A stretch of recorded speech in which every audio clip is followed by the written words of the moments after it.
사람이 살아가면서 보면요, 물론 많은 사람들이 자신에 대해서 만족감을 가지고 자존감이 높은 상태로 살아가는 사람들도 있지만 자기 자신에 대해서 불만족한 상태로 살아가는 경우도 굉장히 많습니다.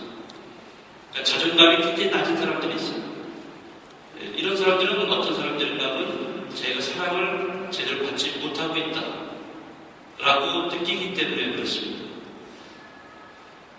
자존감이 높을 때는 자기 삶에 만족을 느끼면서 살아갈 수 있어요. 그러나 자존감이 높지 않을 때는 늘 불평하고 불만을 토로하면서 살아갈 수밖에 없습니다. 늘 어떤 일이 있더라도 그거를 부정적으로 해석을 해요. 그리고 불평하고 조금만 뭐가 있어도 그냥 불만에 가득 차 있고 그런 삶이 될 수밖에 없습니다.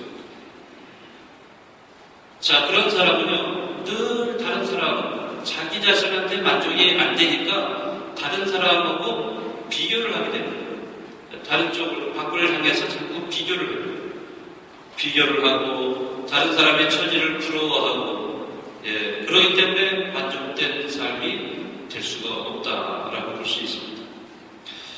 장자의 추수편에는 이런 구절이 있습니다. 기는 지네를 부러워하고 지네는 뱀을 부러워하고 뱀은 바람을 부러워하고 바람은 눈을 부러워하고 눈은 마음을 부러워하고 마음은 기를 부러워한다. 이런 말이 있어요. 여기서 기라고 하는 것은요, 발이 하나밖에 없는 상상 속의 동물입니다. 그러니까 이것은 실제로 있는 동물이 아니고 상상으로 만들어낸 동물인데 발이 하나밖에 없어요. 그런데 그 동물, 기라고 하는 동물이 지네를 부러워. 왜 부러워할까요? 지네 발이 몇 개죠? 저도 안 세봐서 잘 모르겠는데 방치와 같은, 그러니까 발이 많은 지네를 부러워합니다. 지네는 뱀을 부러워요. 왜 뱀을 부러워할까요? 발이 없으니까. 발이 없어도 그냥 살살 잘 기어가니까.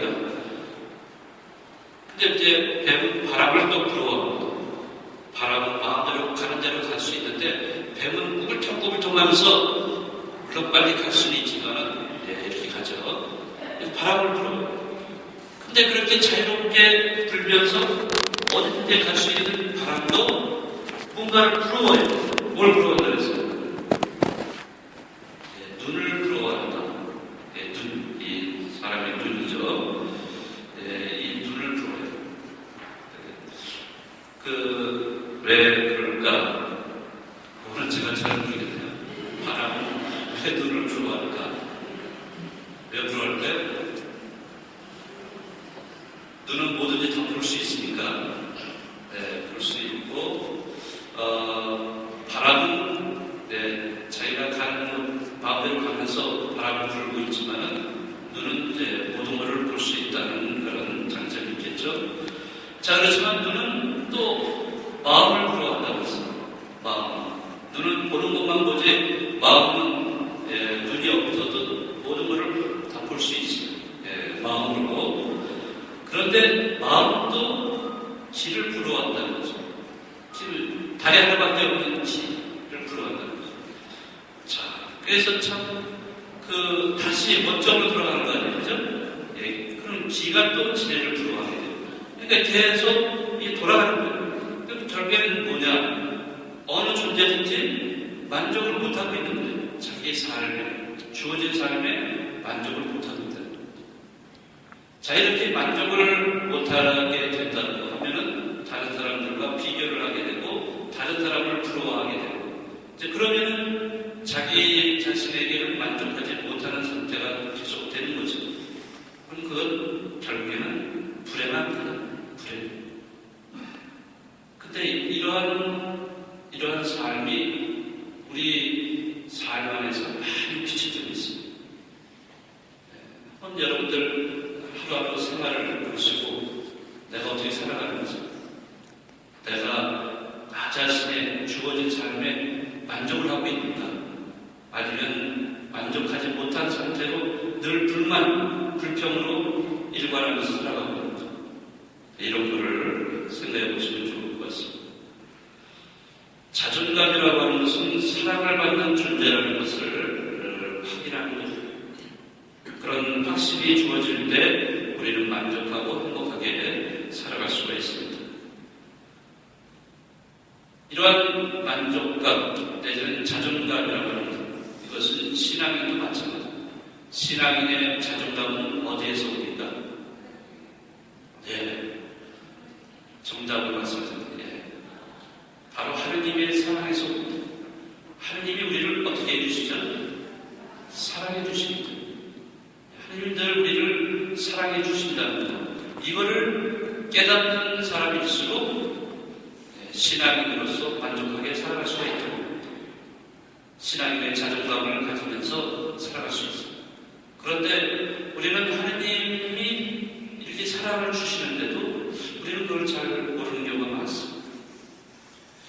예수님께서 그렇게 그 험난한 길을 다 헤치면서 많은 사람들의 반대를 부르시고 그렇게 해서 그 사랑을 보여주시고 기적을 보여주시고 하는 나라를 선포하시면서 그럼에도 불구하고 그 반대받는 사람들의 비적이 돼서 결국에는 십자가의 길을, 고난의 길을, 죽음의 길을 가셨어요. 그리고 또 부활과 영광을 보여주셨어요. 그분이 예수님께서 이렇게 하실 수 있었던 것도 결국에는 그분이 하나님의 사랑을 깊이 느꼈기 때문입니다. 여러분들 잘 아시겠지만 예수님께서 요르단강에서 세례 요한에게 세례를 받으셨죠. 세례를 받고 나올 때 하늘이 열리면서 하늘에서는 하느님의 음성, 비를 기고하고 성령이 내려오셨고 하나님의 아버지의 음성이 들려옵니다. 뭐라고 되어 말씀하십니까? 이는 내가 사랑하는 아들, 내 마음에 드는 아들이다. 이런 말씀을 들려주십니다. 이거는 바로 하느님 아들로서의 정체성이 공적으로 공개되는 그러한 공개적으로 말씀하셨는데, 이러한 하느님의 말씀을 들었을 때 예수님은 당신께서 하느님의 아들로서 어떤 긍지, 자긍심, 그리고 자존감을 가지실 수가 있었을 겁니다. 또 이뿐만 아니라 예수님께서 제자들을 데리고서 산에 올라가셔서 당신의 거룩한 모습을 또 보여주실 때가 있었죠. 그때도 하늘에서는 하느님의 음성이 들려옵니다. 이는 내 사랑하는 아들이니 너희는 그의 말을 잘 들어라. 이런 말씀을 들려옵니다. 하느님 아버지께서 외아드님이신 예수 그리스도에 대해서 이렇게 그 아들이라고 선포도 하시고 사랑을 베풀어주시고, 자, 이런 사랑을 받고 하나님의 아들로서의 정체성을 우리 깊이 느끼신 예수님, 그분께서는 꿋꿋하게 당신의 십자가의 길을 가실 수가 있었던 겁니다. 우리 신앙인들도 마찬가지입니다. 하나님께서 우리를 사랑해 주십니다. 늘 끝없이 우리에게 사랑을 베풀어 주십니다. 이것은 하나님의 은총이에요. 하느님의 무한한 선물이고, 그것은 은총입니다. 그런 은총을 우리에게 베풀어 주시는 것을 우리가 깨닫는다면 우리는 하느님의 자녀로서 참된 신앙인답게, 그리스도인답게 우리가 신앙생활을 해나갈 수 있을 겁니다. 어떠한 어려움이 와도 어떤 시련과 역경을 우리가 맞이해도 우리는 꿋꿋하게 쓰러지지 않고 헤쳐나갈 수 있습니다. 그런데 이러한 신앙의 자존감이 부족한 사람들은 그냥 어려우면 쓰러져 포기해버리고 아예 신앙을, 하느님을 떠나버리고, 하느님께서는 늘 우리에게 이렇게 말씀하십니다. 너는 내가 사랑하는 아들이다. 너는 내가 사랑하는 딸이다. 라고 말씀을 해주십니다.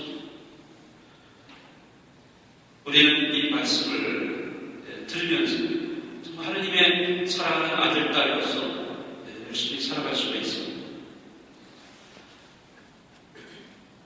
하나님은 이렇게 당신의 사랑과 은총을 우리에게 무상으로 선물을 주시지만, 그러나 하나님의 그 사랑과 은총은요, 눈에 보이지 않습니다. 그것은 숨어있는 보물과 같습니다. 그냥 아무 데나 땅에 그냥 길거리에 널려있는 그런 보물이 결코 아닙니다. 그 보물은 숨겨져 있습니다. 여러분이 잘 아시겠지만 그 프랑스의 생텍쥐베리가 쓴 어린 왕자 잘 아시죠? 거기에 보면 이런 대목이 나옵니다. 사막이 아름다운 것은 어딘가에 우물이 숨어있기 때문이다 라고 이렇게 말을 하고 있습니다. 사막이 아름답다. 사실 사막이 아름답진 않죠. 황량한 사막이지만 그럼에도 불구하고 사막이 아름다운 것은 그 어디엔가 뭐가 숨어있다고요? 우물이 숨어있기 때문에 사막이 아름답다라고 어린 왕자가 표현을 하고 있습니다. 마찬가지예요. 우리 일상이 아름답다고 우리는 얘기할 수 있습니다. 왜? 우리 매일매일의 일상이 아름다운 것은 어디엔가 하나님이 주시는 뭐가 보물처럼 숨겨져 있어요? 은총. 하나님의 은총이라는 보물이 이 일상생활에 숨겨져 있기 때문에 우리의 일상이 아름답다고 얘기할 수 있는 겁니다. 그렇기 때문에 우리는 이 보물을 매일매일 생활 속에서 찾아내야 됩니다. 그건 어디 멀리 떨어져 있는 것이 아니고 우리 일상, 매일 반복되고 있는 일상생활에 숨어 있습니다. 숨겨져 있습니다. 보물이. 그걸 우리가 찾아내면서 정말 이게 하나님의 은총이구나. 이런 거를 깨달을 때 우리는 진정으로 행복한 신앙이 될 수가 있습니다. 살다 보면 우리는 별의별 일을 다 겪게 됩니다. 말도 안 되는 일들이 많이 있죠. 여러 가지 신체적으로, 정신적으로 고통을 받을 수도 있고, 집안의 여러 가지 문제들, 자식 문제도 있고, 또는 부부간의 문제도 있고, 그 밖에도 친척들 또는 이웃과의 관계, 많은 면에서 우리가 생각하지도 않는 그런 어려움을 겪으면서 많이 살아가고 있습니다. 그렇지만 어떠한 역경과 시련이 온다 하더라도 그러한 것에서 하나님의 은총을 우리가 발견한다면 우리는 늘 기쁘게 살아갈 수가 있을 겁니다. 여러분들 구약의 욥기 잘 아실 텐데요. 욥은 사실 굉장한 의인이었습니다. 하나님께 인정받은 의인. 누구도 이 욥에 대해서 좋게 참 좋은 사람이라고 이렇게 평가했던 그런 인물인데, 이 사람이 어느 날 갑자기 불행을 겪게 됩니다. 생각지도 않은 불행을 겪으면서 자기 재물이 삽시간에 사라져버리고 자기가 사랑했던 아들딸이 갑자기 죽음을 당하게 돼요. 그러면서 그 집안이 폭삭 망하게 되는 거죠. 그러면서 이 욥은 잿더미에 올라앉아서 자기가 병이 들어가지고 잿더미에 올라앉았지만 그런 불행을 겪고 있는 그 순간에도 욥은 이렇게 하나님께 고백을 합니다. 알몸으로 어머니 뱃속에서 나온 이 몸, 알몸으로 그리 돌아가리라.